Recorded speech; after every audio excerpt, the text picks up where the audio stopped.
Hyderabad metro రైళ్ల సమయాలను పెంచారు. నాంపల్లిలో జరుగుతున్న నుమాయిష్ ఎగ్జిబిషన్ సందర్శకుల కోసం రైళ్ల సమయాలను పొడిగించారు.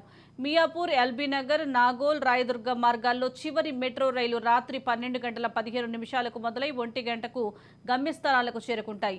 ఈ రోజు నుంచి ఫిబ్రవరి 15 వరకు 46 రోజుల పాటు ఎగ్జిబిషన్ కొనసాగనుంది. సాయంత్రం 4 గంటల నుంచి రాత్రి 10:30 గంటల వరకు ఎగ్జిబిషన్ ఉంటుంది. వీకెండ్స్, సెలవు దినాల్లో మాత్రం సాయంత్రం 4 నుంచి రాత్రి 11 గంటల వరకు సందర్శనకు అవకాశం ఉంటుంది.